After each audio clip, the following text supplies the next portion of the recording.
ACL surgery के बाद fitness test आप पास कर सकते हैं। कब पास कर सकते हैं, आज हम इसी की बात करेंगे। मेरा नाम डॉक्टर मनु वोरा, मैं एक ऑर्थोपेडिक सर्जन और आर्थ्रोस्कोपिक एक्सपर्ट हूँ। Team ortho sport, Gurgaon, Bombay, Bangalore. So दोस्तों, एसीएल सर्जरी के बाद डेफिनेटली आप फिटनेस टेस्ट पास कर सकते हो। फिटनेस टेस्ट के अंदर बड़ी इंटेंसिव ट्रेनिंग होती है, रनिंग है, जंपिंग है, बहुत सारी और भी एक्टिविटीज़ है।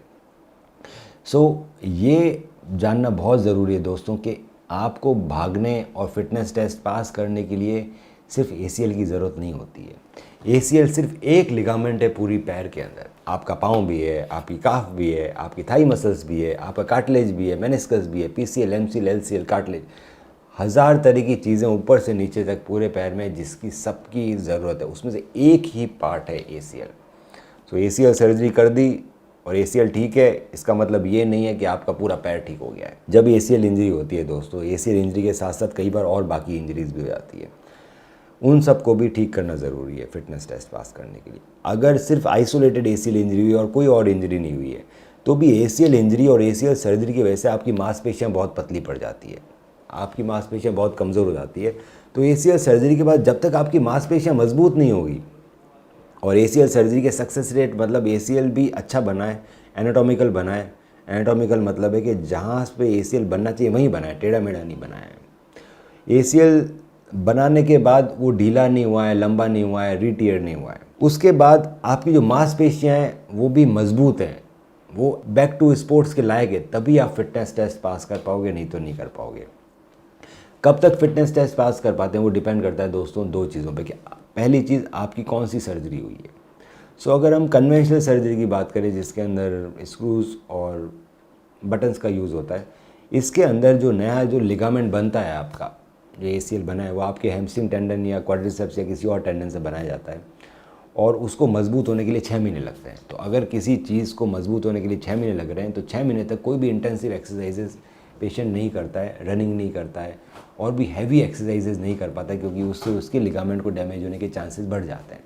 इसीलिए इसमें फिटनेस टेस्ट पास करने में लगभग साल भर भी लग सकता है। 6 महीने बाद रनिंग प्रोग्राम चालू होता है। जैसे जैसे आप रनिंग प्रोग्राम करेंगे और बैक टू स्पोर्ट्स फिजियोथेरेपी लेंगे, ये एक अलग तरह की फिजियोथेरेपी है। अगर आपका एसीएल सर्जरी हो रखी है, आपको प्रोटोकॉल चाहिए बैक टू स्पोर्ट्स प्रोटोकॉल, तो आप हमें संपर्क कर सकते हैं। हम आपको बैक टू स्पोर्ट्स प्रोटोकॉल भेज सकते हैं कि कौन सी एक्सरसाइज करें ताकि आप back to physical activity, sports और फिजिकल जो टेस्ट होता है आर्मी या बाकी पैरामिलिट्री या पुलिस का, वो आप पास कर पाएँ।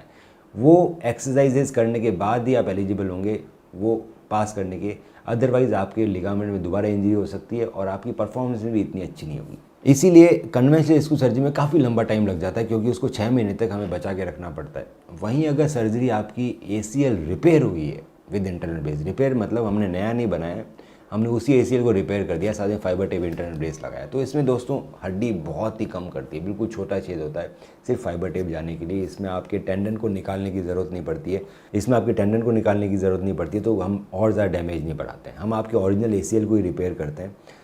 क्योंकि टेंडन निकला तो हमारे हड्डी में छेद भी कम हुआ है, क्योंकि जनरली जो रिकन्स्ट्रक्शन में बड़ा सॉकेट बनाना पड़ता है हड्डी में टेंडन डालने के लिए। इसमें हमने जब टेंडन निकाला ही नहीं, आपके ओरिजिनल एसीएल को ही रिपेयर कर दिया, तो इसमें बड़े सॉकेट की बात ही नहीं, बिल्कुल छोटा छेद होता है सिर्फ फाइबर टेप जाने के लिए, जो कि हमारे रिपेयर को बचा के रखता है। तो ACL repair with internal brace के अंदर आपकी नर्व एंडिंग्स, ब्लड वेसल भी प्रिजर्व रहते हैं जो आपके ओरिजिनल एसीएल में होते हैं। टेंडन से डेवलप होने में बहुत टाइम लग जाता है। इसके अंदर वेट बेरिंग जल्दी आती है, एक्टिविटी जल्दी आती है, और return to sports significantly faster आएगा, बेटर आएगा एज़ कम्पेयर टू रिकन्स्ट्रक्शन।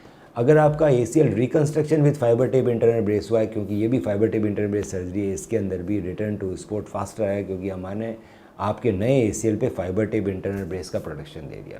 अब फाइबर टेप इंटरनल ब्रेस करने के लिए दोस्तों सिर्फ फाइबर टेप की ज़रूरत नहीं पड़ती। फाइबर टेप लगाने के लिए दोस्तों हमें टीबिया के अंदर एडजस्टेबल लूप लगाना पड़ता है, हमें टीबिया के अंदर बटन लगाना पड़ता है, हमें जो फाइबर टेप है वो स्वेबल लॉक से फिक्स होती है, वो स्क्रू से फिक्स नहीं होती है। स्क्रू से फाइबर टेप फिक्स नहीं हो सकती, आपको स्वेबल लॉक से ही फिक्स करनी पड़ती है, एक तरह का एंकर होता है। साथ में इसमें जो छेद होते हैं वो फ्लिप कटर्स किए जाते हैं ताकि हड्डी कम कटे। अगर ये सारी चीज़ें यूज़ की गई है तभी आपकी इंटरनल ब्रेस सर्जरी हुई है, सिर्फ एक अकेले फाइबर टेप से इंटरनल ब्रेस सर्जरी नहीं होती है। तो रिटर्न टू स्पोर्ट्स और फिजिकल एक्टिविटी टेस्ट आप बिल्कुल पास कर सकते हैं दोस्तों। आप एसीएल सर्जरी के बाद आर्मी, पुलिस और सब में भर्ती हो सकते हैं, पर आपकी मांसपेशियां और आपका एसीएल और बाकी सब चीज़ें ठीक रहनी चाहिए। तो बहुत ज़रूरी है कि आप एक अच्छी सर्जरी कराएं। प्रेफरेबली ACL रिपेयर होना चाहिए, रिकन्स्ट्रक्शन नहीं होना चाहिए। पर कुछ लोगों के लिए रिपेयर पॉसिबल नहीं होता, उनके लिए रिकन्स्ट्रक्ट भी इंटरनल ब्रेस एक बेटर ऑप्शन है। इसके साथ साथ एक्सरसाइजेज पे बहुत ज़्यादा फोकस करना चाहिए। बैक टू स्पोर्ट्स एक्सरसाइजेज बिल्कुल अलग हैं, उसके लिए आप हमें संपर्क कर सकते हैं। अगर आपको और कोई भी डाउट है तो आप हमें अपने MRI भेजिए और उसकी डिटेल में मैं स्टडी करके बताऊंगा सबसे अच्छा इलाज क्या रहेगा आपके लिए।